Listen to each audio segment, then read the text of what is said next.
Alhamdulillah barakatuh yang dirahmati Allah Subhanahu wa taala. Untuk acara selanjutnya yaitu kajian subuh. Di mana kajian subuh pada subuhan hashtag 124 ini spesial sekaligus penyuluhan pengarahan dari PNN Kota Tegal yang akan disampaikan oleh beliau Bapak Haji Nasruddin SAGMM. Kepada beliau dipersilakan. Bismillahirrahmanirrahim. Assalamualaikum warahmatullahi wabarakatuh. Bismillah, alhamdulillah, salatu wassalamu ala rasulillah. La hawla wa la quwata illa billah. Amma ba'du. Yang saya hormati segenap Dewan Pembina baik kesubuhan, Ustadz Hambali, Ustadz Fakhruddin, Ustadz Reza, dan segenap pengurus, jajaran pengurus baik kesubuhan dan rumah yatim Santo Aji, rumah Quran Santo Aji, dan segenap teman-teman dari Badan Narkotika Nasional serta sedulur-sedulur semua anggota baik kesubuh yang mudah-mudahan dirahmati Allah Subhanahu wa taala. Pertama, mari kita panjatkan rasa syukur kepada Allah di kesempatan pagi yang baik ini. Atas iradah dan kudrah Allah kita bertemu, berkumpul di dalam rangka sejenak kita berpikir serius terhadap masalah kontemporer bangsa yang sampai saat ini belum kunjung selesai. Paling tidak ada 3 problem kontemporer di negeri kita minimal. Pertama adalah korupsi yang sampai hari ini juga belum bisa kita berantas sampai ke akar-akarnya. Selalu saja terjadi di mana-mana, kementerian, lembaga, pemerintah daerah yang ada oknum-oknum para koruptor. Tetapi angkanya bisa dihitung. Kasus korupsi itu angkanya limited, bisa dihitung. Kalau tidak juta, miliar, kalau tidak miliar, triliun. Artinya limited. Yang kedua, terorisme. Sampai hari ini pun negeri ini masih dirongrong oleh faham-faham yang jauh dari komitmen NKRI harga mati. Korbannya pun limited, bisa dihitung, dibatasi. Misalnya Densus 88 menggerebek sebuah rumah, entah di Solo, entah di Palu, entah di Donggala, entah di Poso, Sulawesi Tengah itu, angkanya bisa dihitung. Nah, yang ketiga ini yang sangat serius, tentang narkoba. Sampai detik ini pun para bandar dan para pengedar selalu mengintai potensi pasar yang sangat menggiurkan. Nah, ini angkanya tidak bisa dihitung sampai detik ini. Kalaulah ada ungkap kasus di Kota Tegal sampai bulan ini berjumlah 35 kasus di Kota Tegal tentang penyalahgunaan dan peredaran gelap narkoba. Kota yang hanya 4 kecamatan, kota yang hanya 27 kelurahan, yang kalau kita putar-putar ngalor ngidul ngetan ngulon tidak perlu sampai 1 hari. Kira-kira benar apa enggak kira-kira teman-teman nih? Jadi kalau kita putar-putar Kota Tegal, Ustaz, saya pikir nggak perlu butuh waktu lama. Ya, kita start dari Tegal Timur, Tegal Barat, Tegal Selatan, Margadana. Kita kelilingi 8 kelurahan yang ada di Tegal Selatan, 5 kelurahan yang ada di Tegal Timur, sudah 13 tuh ya. 7 kelurahan di Tegal Barat, 7 kelurahan di Margadana. Itu tidak perlu waktu 1 hari. Radiusnya pun pendek, dekat, cepat. Tetapi kenapa ungkap kasus narkotikanya sangat amat fantastis? Mungkin kalau diukur-ukur dari 35 Polres atau Sat Narkoba yang ada di Jawa Tengah ini, kira-kira Tegal itu bisa bertengger di the big five, 5 besar. Artinya problem narkoba di kota Tegal tidak main-main. Jumlah penduduknya sedikit, luas area wilayahnya juga sangat pendek dekat. Setelah kita cermati memang, karena BNN Kota Tegal ini sudah memasuki tahun kelima di Kota Tegal. Sejak 1 September 2015. Di tahun kelima kita mencoba membuat analisa. Ternyata memang walaupun luas areanya sangat sedikit, sempit, penduduknya tidak banyak, bahkan ini banyak tokoh-tokoh agama, banyak tokoh-tokoh masyarakat, banyak tokoh-tokoh pemuda, banyak majelis-majelis zikir, banyak majelis-majelis ilmu, banyak lembaga pendidikan keagamaan, ya. Ada majelis ulama, ada pengurus cabang NU, ada pimpinan daerah Muhammadiyah, ada Al-Irsyad, dan seterusnya dan seterusnya. Tetapi kenapa kita tidak berdaya guna menghadapi masalah ini? Ya. Dan ternyata inilah problem kontemporer yang sangat serius. Kalau ada anak sekolah SMK misalnya, di kelas 3 saja sudah menyalahgunakan obat yang mestinya hanya bisa dibeli di apotik dengan resep dokter, kenapa bisa lolos? Kan berarti transaksi antara penjual dan pembelinya ada sesuatu yang salah.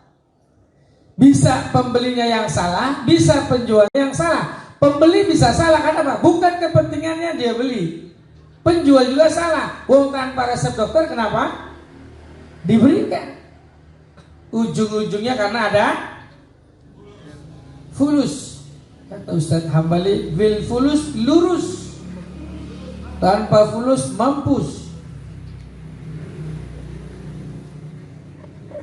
Itu karenanya kenapa problem ini selalu saja menjadi problem yang sangat membuat kita makin khawatir. Kenapa? Karena memang ini sudah dalam keadaan darurat. Jadi teman-teman kalau di rumah sakit itu kan ada instalasi gawat darurat, ya kan, IGD, atau dulu awalnya UGD, unit gawat darurat. Kenapa? Karena pasien-pasien tertentu lah yang dimasukkan ke situ. Ya, tidak perlu antri dulu di depan panjang lebar itu. Karena apa? Karena darurat, emergensi. Begitupun narkoba. Kalau sudah dalam keadaan darurat, tidak ada pilihan lain kecuali kita sama-sama berkomitmen bersama. Kenapa? Kenapa ini ada sebuah sinergitas antara komunitas dulur-dulur Bikers Subuh ini dengan BNN Kota Tegal. Karena apa? Karena untuk menanggulangi masalah ini kita tidak bisa sendiri. Kata Ustadz Hambali, Ustadz Fahru dan Ustadz Reza itu la farha illa bil quwwah wala quwwah illa bil jamaah. Tidak akan pernah komunitas Bikers Subuhan ini akan meraih sebuah kemenangan, kesuksesan yang fantastis. Kota Tegal ini akan menjadi kota yang benar-benar bersih dari narkoba, kota yang benar-benar berkomitmen untuk keluar dari keadaan darurat narkoba, kecuali dengan kekuatan. Artinya kita punya kekuatan, Dewan Pembina punya kekuatan, pengurus jajaran Bikers Subuhan punya kekuatan, BNN punya kekuatan, tokoh agama punya kekuatan, tokoh agama punya kekuatan, tokoh pemuda punya kekuatan, dan kekuatan itu tidak bisa dilakukan sendiri-sendiri illa bil jamaah. Jadi tidak akan pernah muncul kekuatan itu kecuali bisa dimunculkan secara bersama-sama. Dan ini adalah mudah-mudahan sebuah langkah yang sangat strategis, langkah yang positif dan produktif di dalam mengembangkan generasi kita ke depan, yang soleh, yang cerdas. Amin ya Rabbal. Begitu saya katakan hidup sehat, sedulur-sedulur jawabnya tanpa narkoba. Bisa dicoba? Ini tanggal tua kita. Ingat tanggal tua boten yel ke apa mana jam besok ya. Ya, hidup sehat. Luar biasa. Sekali lagi, hidup sehat. Langkah apa ya kira-kira supaya kita ini lepas dari jeratan narkoba? Apa yang harus kita lakukan supaya kita bisa lepas dari himpitan jeratan narkoba yang makin menggila ini? Kira-kira apa teman-teman? Satu, ingat kepada Allah. Ya. Pertebal iman. Lagi yang lain silakan. Apa? Menjauhi. Apa lagi? Ya. Ya. Saya coba rangkum yang pertama, bahasa yang pertama. Kiat-kiat tips untuk kita keluar dari itu, tidak mencoba-coba itu. Pertama, saya sepakat. Hidup kita harus berdasarkan agama. Dengan kata lain tadi, iman dan takwa. Saya yakin dengan seyakin-yakinnya kekuatan agama ini luar biasa. Tahun 2008 saya dapat tugas itu bersama beberapa Romo Katolik, Romo Yatno, Romo Somar, untuk melihat lembaga-lembaga rehabilitasi yang dibangun dengan kesadaran Katolik. Ternyata setiap sudut-sudut yang berisi dengan salib itu, si korban yang beragama Nasrani suruh berdialog dengan Tuhan. Salibnya itu, Tuhan, aku sadar Tuhan, aku sudah jatuh ke lembah narkoba. Tuhan, hanya Engkau yang bisa mengembalikan aku untuk normal. Kira-kira begitu di keyakinan mereka. Lalu saya masuk ke pesantren Suryalaya di Tasikmalaya, Abah Hanom, dengan pendekatan Thorikotul Qadariyah wa Naqsabandiyah TQM. Sama. Korban-korban narkoba satu ditalkin. Talkin kita kira-kira diajari, ya kan?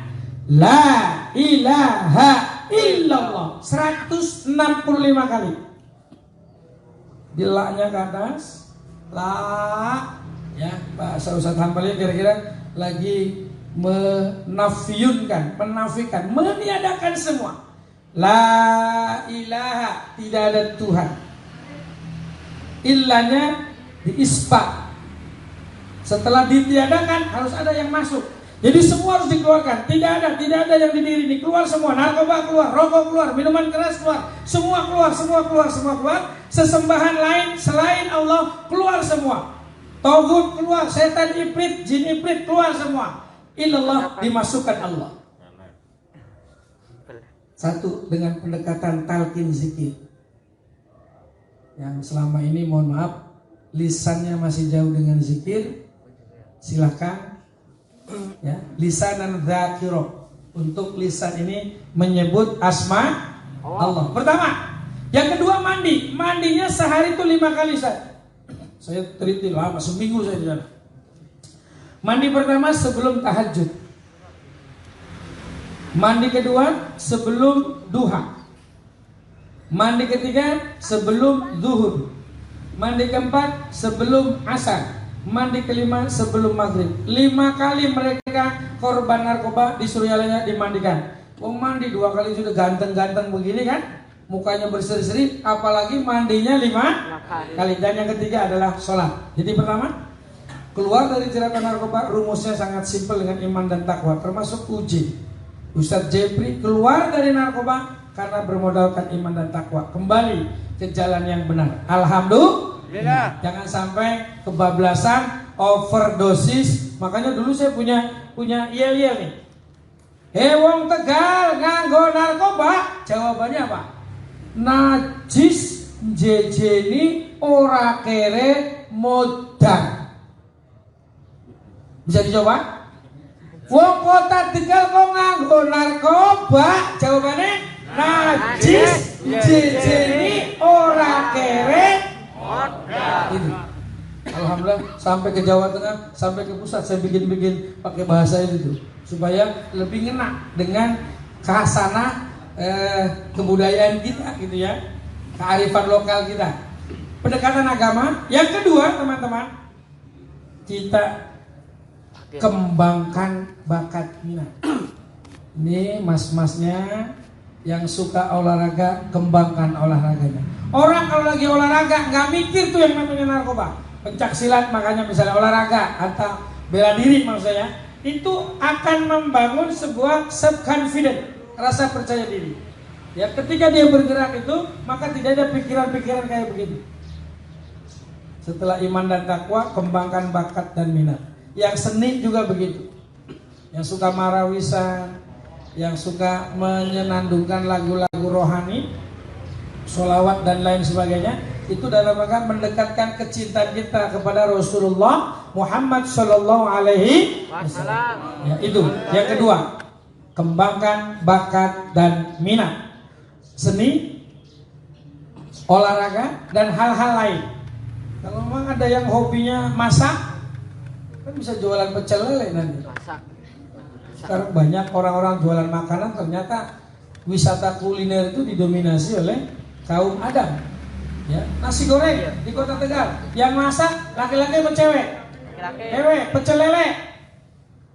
Laki-laki rata-rata. Penyaji makanan sekarang rata-rata laki-laki. Ya, angkringan juga laki-laki. Kembangkan bakat minat. Yang kedua, yang ketiga, ini tadi di masjid ya subuhan tuh, wah kerasa sekali. Tombo atiku ono limang perkara, cuma tadi bahasa Tegal itu kan. Limang perkara kan gitu ya. Yang salah satunya adalah tadi di poin keberapa tuh, wong kang soleh kumpulono. Ada tadi kan? Ya. Di pujian tuh. Yang ketiga, bergaulah dengan orang teman yang baik. Kalau teman yang baiknya anti narkoba, insya Allah jadi anti narkoba. Tapi kalau teman bergaulnya yang biasa pakau, biasa pakai, ya Rasulullah ya modar. Itu yang ketiga, mohon maaf, selektif memilih teman bergaul. Pola hidup sehat.